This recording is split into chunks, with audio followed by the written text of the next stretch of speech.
Good morning 12th class. बच्चे, मैंने इससे पहले आप लोगों से जो है ना बेटा मैग्नेटिक फील्ड स्ट्रेंथ निकालनी सिखाई थी एक्सिस के ऊपर। तो एक न्यूमेरिकल है बेटा जो उस पे बेस है सिंपल। ये कह रहा है कि two small identical circular ring है। सबसे पहले वो फॉर्मूला लिख ही लेते हैं बेटा, जब मैंने प्रूव करवाया था mu naught I by two R square upon R square plus X square, याद होगा आप लोगों को, की पावर 3/2। बेटा ये रिजल्ट मैंने आप लोगों को एक्सिस ऑफ सर्कुलर कोयल में ड्राइव करवाया था बेटा, ये वाला रिजल्ट था बेटा। वही चीज यहाँ पे बेटा, यानी कि अगर एक सर्कुलर कोयल थी बेटा, एक सर्कुलर कोयल में मैंने एक्सिस के ऊपर बात की थी आपसे मैग्नेटिक फील्ड स्ट्रेंथ, तो ये इस तरह का डायग्राम बनाया था और मैंने ये पॉइंट कोइंसाइड किए थे बेटा। और ये इस डायरेक्शन में 2 dB क्या था बताना बेटा, नेट मैग्नेटिक फील्ड स्ट्रेंथ इधर गई थी बेटा, वो थी 2 dB साइन थीटा।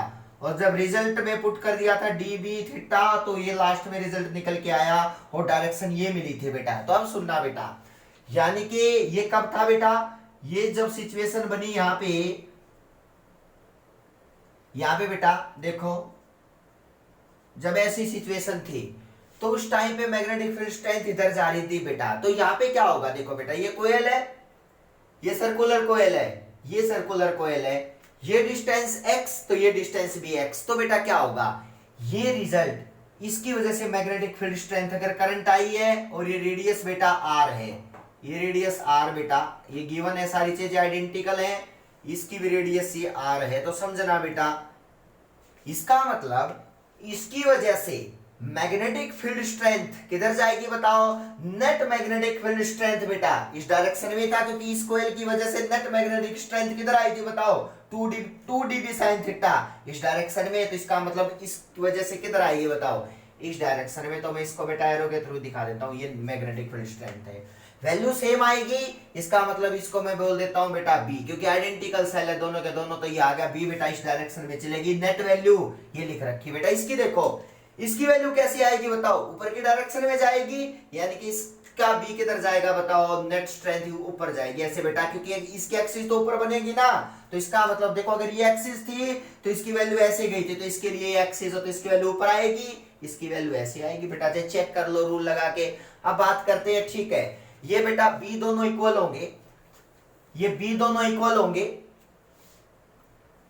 और ये भी बी होगा बेटा, आइडेंटिकल सेल है। तो अब इन दोनों का रिजल्टेंट निकाला, देखो बेटा, expression resultant magnetic field at O, तो मतलब ये पे ओ पे रिजल्टेंट बताना है। तो देखना बेटा, ये दोनों बी सेम है, करंट आई जा रहा है यहां से भी, आर ये है, आर ये है, तो इसका मतलब एक्स डिस्टेंस ये है बेटा, एक्स ये है। तो इसका मतलब इस पॉइंट पे बस बी की डायरेक्शन अलग अलग होंगी, इसकी उधर और इसकी एक्सिस के ऊपर बताओ इस डायरेक्शन में बेटा। तो अब यहां से आप नेट वैल्यू बता सकते हो, जो नेट रिजल्टेंट वैल्यू कहां से जाएगी बताओ, बीच से जाएगी। मैंने बताया था ये को इनिशियल वेक्टर है बेटा। और बी आर होगा कितना बच्चे बताओ, बी आर होगा B square plus B square plus 2 B यहां पे बेटा साइन थीटा, यानी कि सॉरी कोस थीटा। और कोस कितने डिग्री है दोनों में एंगल बताओ, 90 डिग्री है। तो रिजल्ट ये दो वेक्टर के बीच का बेटा, तो इसका ये रूट, ये रिजल्टेंट की वैल्यू निकल गई बेटा। अब सुनो, ये 0 बन गया बेटा, तो क्या बन गया 2b स्क्वायर रूट। देखना ध्यान से, कुछ भी नहीं है क्वेश्चन बेटा, cos 90 0 होता है, cos 90 0 होता है। तो बी आर की वैल्यू कितनी आ गई बताओ, बी आर की वैल्यू आ गई रूट 2b बेटा। और बी कितना है बताओ, दोनों का सेम है।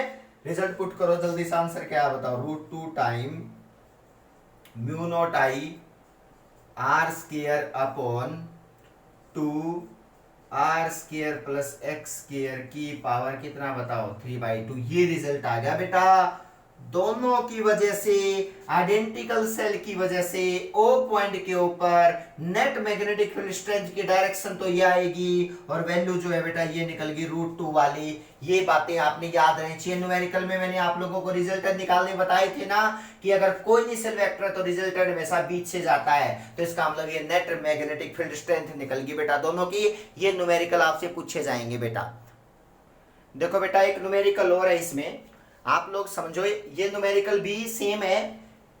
कौन सा फॉर्मूला लगेगा, b is equal to mu naught I by 2 upon into R square upon R square plus X square की पावर 3/2। ध्यान से देखो इस न्यूमेरिकल को। और बेटा अगर कोई सर्कुलर कोयल है उसका मैग्नेटिक फील्ड स्ट्रेंथ निकालनी है इस पॉइंट पे, तो नेट मैग्नेटिक स्ट्रेंथ इधर जाती है बेटा। अगर ये लूप की डायरेक्शन ऐसे है तो, यानी कि ये लूप की डायरेक्शन है, अगर मैं लूप बनाऊं तो जो डायग्राम बनेगा देखो बेटा, इसके अंदर इसके अंदर बेटा, तो आप लोगों को ये लूप की डायरेक्शन पता होनी चाहिए। ये अगर मान लिया बेटा आउटर है, ये आउटर पार्ट है, ये इनर पार्ट है, तो अब देखो बेटा, यानी कि नेट मैग्नेटिक फील्ड स्ट्रेंथ इधर जाएगी, वो होती है 2 dB sin थीटा बेटा। और जब इसको इंटीग्रेट वगैरह करता हूं तो रिजल्ट नेट वैल्यू इधर आएगी, और बी की वैल्यू कितनी निकली थी बताओ, ये वाली। अब सुनना बेटा, ये कह रहा 2 लूप है, ओ के ऊपर जो है ना नेट मैग्नेटिक फील्ड स्ट्रेंथ 0 बनानी है। क्या बनानी है बताओ, 0। इसमें करंट की वैल्यू निकालनी, इस लूप में कितना करंट आएगा। इसमें करंट दे रखा है, इसमें करंट दे रखा है बेटा 1 एम्पियर, मान लिया बेटा इसमें करंट दे रखा 1 एम्पियर, तो बताओ इसमें कितना करंट आएगा कि जे बी के ऊपर वैल्यू जो हो जाए 0 बेटा। तो समझना 0 कब होगी, देखना बेटा, इसका मतलब ये लूप इधर मैग्नेटिक फील्ड स्ट्रेंथ क्रिएट करेगा, ये लूप इधर मैग्नेटिक फील्ड स्ट्रेंथ क्रिएट करेगा। तो मान लिया बेटा इसकी मैग्नेटिक फील्ड स्ट्रेंथ इधर आएगी, इस डायरेक्शन में, एक्सिस ये ना बेटा, ये कितनी दूर है एक्सिस बताओ, x, तो इसका मतलब ये पॉइंट कितनी दूर है बताओ, इस पॉइंट पे ये x2 मानते हैं बेटा, वो 4 कितना है बताओ, 4 सेंटीमीटर। तो इसका मतलब नेट मैग्नेटिक फील्ड स्ट्रेंथ इस लूप की वजह से बेटा इस डायरेक्शन में वो b1 मान ली बेटा। ये वाला लूप क्या करेगा, इस डायरेक्शन में मैग्नेटिक फील्ड स्ट्रेंथ करेगा कितनी बताओ, b2।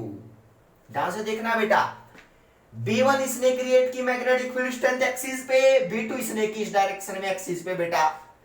और पूछा है बताओ ओ पॉइंट में मैग्नेटिक फील्ड स्ट्रेंथ 0 होनी चाहिए, तो इसका मतलब 0 कब होगी, जब एक दूसरे को बैलेंस कर देंगे। इसका मतलब b1 इज इक्वल टू क्या होगा बताओ, b2। ध्यान से सुनना बेटा, इसका मतलब ये जो मैग्नेटिक फील्ड स्ट्रेंथ क्रिएट करेगा और ये जो मैग्नेटिक फील्ड स्ट्रेंथ क्रिएट करेगा बेटा, ये दोनों आपस में एक दूसरे को कैंसिल आउट करने चाहिए। एरो ध्यान से देखना, इसका मतलब दोनों इक्वल होने जरूरी है, कंडीशन खुद दे रखी है बेटा इसके अंदर। अब बात आती है, ये डायग्राम भी बना रखा है आगे वाले ने, अब ये आई की वैल्यू निकालनी है। सर आई कितना आएगा, यही हमारा न्यूमेरिकल है, what should be the magnitude and direction of current loop बेटा। अब डायरेक्शन तो ऐसी बननी चाहिए कि वो इसको इधर मैग्नेटिक फील्ड दे, क्योंकि इसका इधर आ रहा है, तो इसका मतलब इसका इधर ही आना चाहिए ना, तभी ये 0। तो मतलब आप लोगों को इस डायरेक्शन में ऐसे रोटेट करवाना पड़ेगा करंट बेटा ऐसे।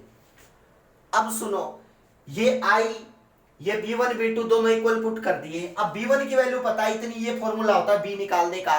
तो बताओ बेटा b1 के लिए कौन कौन से पैरामीटर आपको दे रखे हैं, जल्दी देखो बेटा। b1 यानी कि इस लूप 1 के लिए आपको क्या क्या है बताओ, तो b1 is equal to mu naught I दे रखा है 1 बेटा, रेडियस दे रखी है 3 सेंटीमीटर, तो मतलब 3 इंटू 10⁻⁻2 मीटर बनेगा ना बेटा इसका, होल स्क्वायर अपॉन 2 इंटू यहां पे क्या है बताओ आर स्क्वायर, इसकी रेडियस कितनी है बताओ 3 सेंटीमीटर, इसका 3 इंटू 10⁻⁻2 का होल स्क्वायर।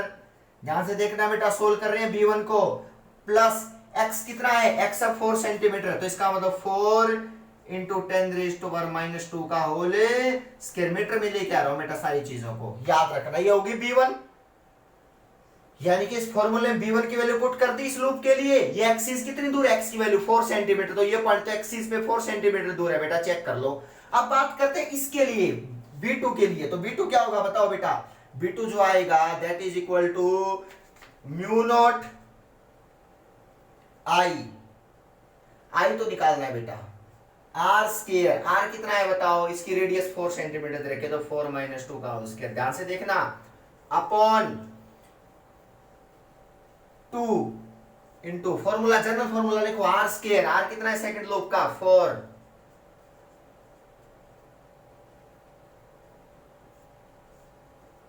प्लस x कितना है बताओ, x कितना है, इस एक्सिस से डिस्टेंस कितनी है 3,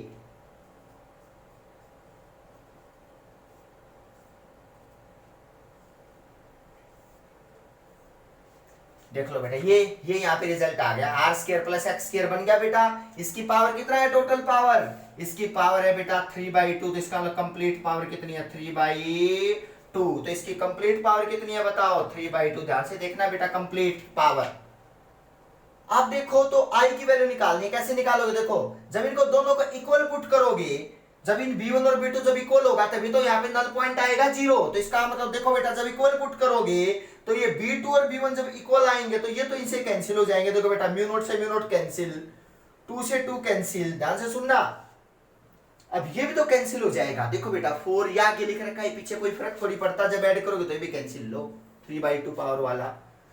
अब रिजल्ट क्या बचा बेटा, अब रिजल्ट बचा यहां तो 3 into 10 raised to power -2 का होल स्केयर ये बेटा, और यहाँ I into 4 into 10 कर -2 का होल स्केयर। तो इसका मतलब अगर मैं रिजल्ट देखता हूं तो B1 is equal to B2 के बाद जो रिजल्ट बनेगा वो ये बनेगा बेटा 3 into 10 raised to power -2 बेटा, 3 into 10 raised to power -, देख लेना बेटा बहुत इजी है, का whole square is equal to, वो सारे कैंसिल हो चुके बेटा। B1 B2 को जब इक्वल पुट किया, यहां इधर बचेगा बेटा I जो मुझे निकालना है into 4 into 10 raised to power -2 का होल स्केयर। लो बेटा ये आंसर आया। अब बात करते हो बेटा है, जब पावर खोलोगे तो 9 into 10 के पावर -4, देखना बेटा अब इसको सोल्व करते हैं, मैथमेटिकल कैलकुलेशन, और इसमें कोई भी पोर्शन ऐसा नहीं है जो आपको समझ में नहीं आया हो बेटा। बस B1 और B2 को इक्वल पुट कर दिया, याद रखना, क्योंकि नेट वैल्यू जीरो होनी चाहिए। नेट वैल्यू जीरो तब होगी जब दोनों आपस में इक्वल एंड अपोजिट हो जाएंगे बेटा, तो तब वैल्यू जीरो आएगी। तो B1 B2 को इक्वल पुट कर दिया। इक्वल मैं यहाँ पुट नहीं करके दिखा रहा बेटा, पहले से इक्वल मान के इसको कट कर रहा हूँ, चेक करते जाना बेटा। अब ये रिजल्ट बचा, यहाँ 9 into 10 के पावर -4 बेटा, समझना, is equal to I multiply 16 into 10 की पावर -4। लो बेटा इसको मल्टीप्लाई कर दिया अंदर, ये फिर इससे कैंसिल हो गए, देखना बेटा। तो I की वैल्यू कितनी आ गई बताओ, I की वैल्यू आ गई 9/16, 0.56 एम्पियर अप्रोक्सीमेट, चेक कर लेना बेटा। यानी कि ये करंट की डायरेक्शन आगे जो मेरे से पूछी गई है बेटा, ये बिना जनरल फॉर्मूला जो मैग्नेटिक फील्ड स्ट्रेंथ का है वो निकाली नहीं जा सकती। आप बता सकते हो आराम से कि इसकी वैल्यू 9/16 की 0.56 एम्पियर बेटा। ये आपको याद रहना चाहिए कि B1 is equal to B2, और किस तरह से मैंने बैलेंस किया, डायरेक्शन खुद दिखा देना कि अगर ये B1 इधर जाएगा तो ये B2 इधर आना चाहिए, क्योंकि इस पॉइंट पे नल पॉइंट बोल रखा है इसने डायग्राम के अंदर बेटा। तो इसका मतलब B1 और B2, कल जनरल फॉर्मूला सिखाया था ना, वो जनरल फॉर्मूला आपको याद रहना चाहिए, mu naught I/2 R square upon R square plus x square की पावर 3/2। ये ऐसा फॉर्मूला है जैसे मैंने आप याद रख रखा है ना, वैसे आप लोगों को भी टिप्स पे होना चाहिए बेटा। एक्सिस ऑफ सर्कुलर कोइल की ये न्यूमेरिकल है जो आपसे पूछे जा सकते हैं। क्लियर है बेटा? Thank you so much. Next इससे आगे स्टार्ट करेंगे।